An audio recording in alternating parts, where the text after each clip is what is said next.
my... No, God! No, God, please, no! No! No! No! Hi, and welcome to another episode of Me Talking. Today, I shall be talking about another book review. Yes, not very original. Kind of a boring concept, kind of a boring video by kind of a boring person. I don't hold a doctorate in English language or English literature. I'm not a professor of languages of any kind. I'm just some random guy. And the book I just finished reading, was this book here, Frankenstein by Mary Shelley.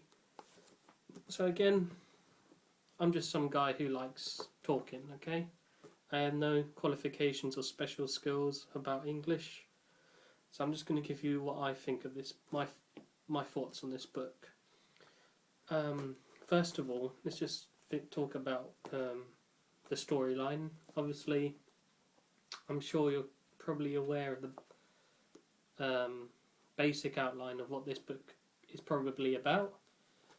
The thing that a lot of people probably don't know is that Frankenstein is the name of the scientist who created the monster.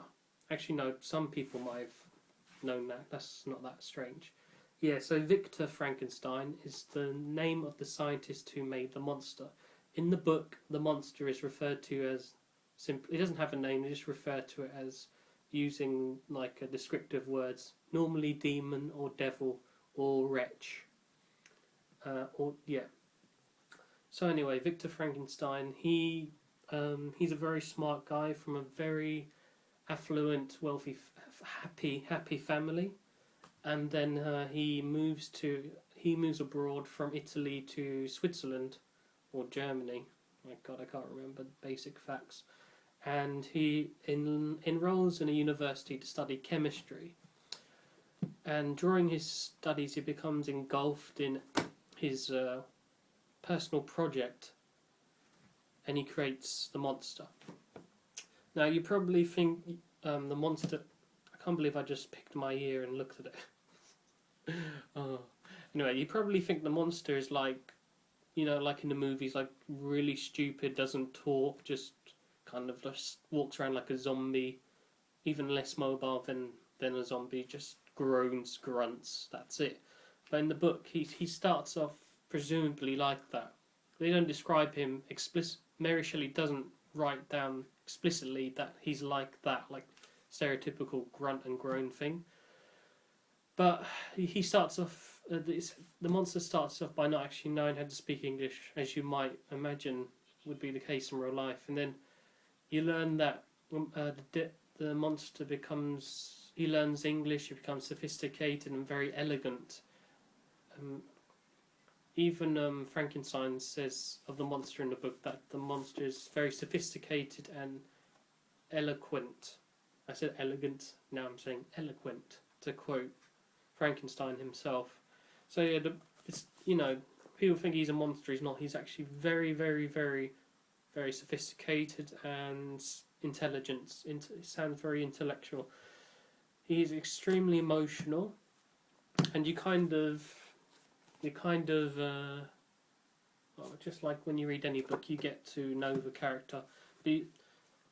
Knowing Frankenstein's monster from beginning to the end is, I think, the purpose of this book. It's to describe the monster as, in detail, so that you can understand his background, his story, his suffering. This book, if I had to describe this book in one word, it would be suffering from start to finish. It starts off really like in a utopian world for Victor, and then it just ends in complete tragedy. So suffering and tragedy is the theme of this book. And one last thing I'd like to say about Mary Shelley's writing in this book. Every sentence she has written is like poetry. Everything her English is beautiful. It's a pleasure to speak it, to think it. If I just go like this with the page, randomly and just stop. Take any part of the book and just read it. Okay, Volume 1, Chapter 5, page 43. Summer passed away in these occupations, and my return to Geneva was fixed for the latter end of autumn, but being delayed by several accidents, winter and snow arrived, the roads were deemed impassable, and my journey was retarded until the ensuing spring. I felt this delay very bitterly, for I longed to see my native town and my beloved friends. My return had been delayed so long from an unwillingness to leave Clerval in the strange place, before he had become acquainted with any of its inhabitants. The winter, however, was spent cheerfully, and although the spring was uncommonly late, when it came, its beauty compensated for its dilatoriness. Some of the words here are tricky. Well, maybe it's because I'm not that talented at English. The month of May had already commenced, and I expected the letter daily, which was to fix the date of my departure, when Henry proposed a pedestrian tour in the environs of Ingolstadt, that I might bid a personal farewell to the country I had so long inhabited. I acceded with pleasure to this proposition. I was fond of exercise, and Clerval had always been my favourite companion in the rambles of its nature that I had been taken among the scenes of my native country. We passed a fortnight in these perambulations. My health and spirits had long been restored, and they gained additional strength from the salubrious air I breathed, the natural incidents of our progress, and the conversation of my friend. Study had before secluded me from the intercourse of my fellow creatures, and rendered me unsocial. But Clerval called forth the better feelings of my heart. He again taught me to love the aspect of nature, and the cheerful faces of children. Excellent friend! How sincerely did you love me and endeavour to elevate my mind until it was on a level with your own. A personal pursuit had cramped and narrowed me until your gentleness and affection warmed and opened my senses. I became the happy creature who, a few years ago, loving and beloved by all, had no sorrow or care. When happy, inanimate nature had the power of bestowing on me the most delightful sensations, a serene sky and verdant fields filled me with ecstasy. The present season was indeed divine. The flowers of spring blossomed in the hedges, while those of summer were already in bud. I was undisturbed by thoughts, which during the preceding year had been pressed upon me, notwithstanding my endeavours to throw them off, with an invincible burden. Alright, I'm just going to stop there. I should have stopped ages ago, but I was... whatever. So as you just heard, the book's written in the I form, so it's very personal. You're basically... The book's written in via like an account of an eyewitness. Most of the time, it's a guy.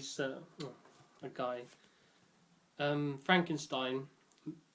In the beginning of the book, he meets somebody while he's rescued by basically a captain on a boat, and the whole story is written by the captain writing down what Frankenstein says word for word. So you're reading an account. So you're always reading the exact words that Frankenstein says, or the words that the captain says. So it's very direct like that. So I think I've said enough. I really think that this book is poetry, and it's so fun to read. And I think you should read it just to know about Frankenstein's not just a big lump of, rotten flesh with, just who would communicate with grunts and violent flings. He was actually very sophisticated and very emotional, and he was tormented, extremely tormented. All characters in this book end up tormented. So that kind of depressing, kind of horror, kind of thriller thing sounds good to you? Then why not read this book? Thanks!